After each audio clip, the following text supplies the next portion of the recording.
In Shetland we have a magical creature called the Trow. They're magical creatures that live under the very hills we walk over. The story today focuses on the Kunal Trows. The Kunal Trows are a peculiar breed of Trow, that when a male Kunal Trow fathers a son, the father Trow ceases to live himself.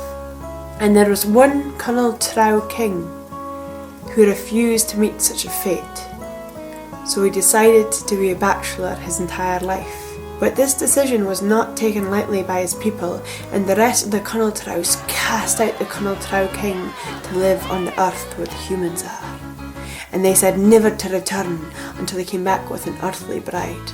He made his home in an ancient broch, an old fortified building on the edge of cliffs on its own island. There's also different kinds of witches in Shetland.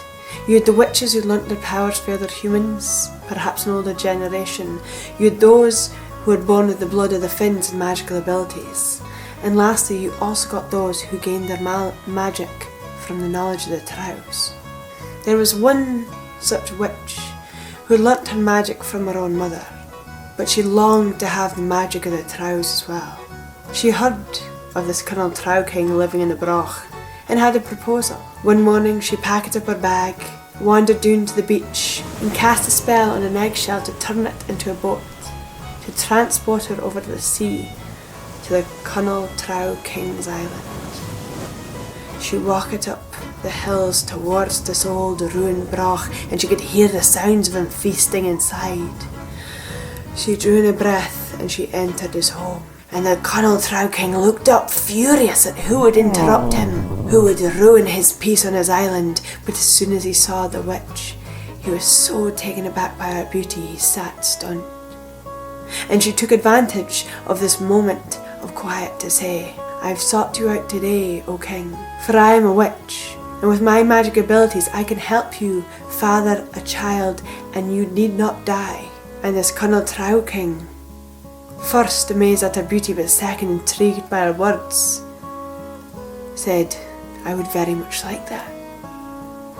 But what will you get in return, for I am a Trow and you'll have to live under the ground with me?" And she replied to him, "I'm not worried for marrying you and moving to a world underneath the hills. For if you teach me your ways, combined with my own magic, I will be able to pass from your kingdom up again to the land of the humans as I please. And there's nothing I would like more than to know the magic of the Trows." So it was agreed.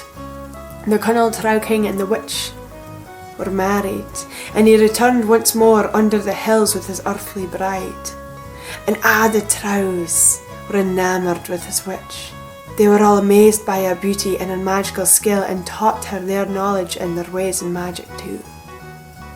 And together the Kunal Trow King and the witch had 2 bairns, 2 children, and these children were the creation of the Finnies and the Ganthers.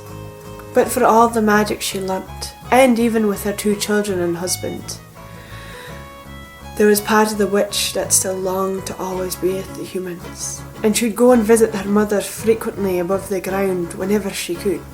The witch said to her mother, "Noo ma'am, mind ye hae the poor things the lasses well kissed aboot when the grey women stealers are about on their pranks," warning her mother to look after the lasses on land, in case any more Trows fancied a human bride. But to this day it is believed that the Kunal Trow King and the witch live beneath the hills with their bairns still.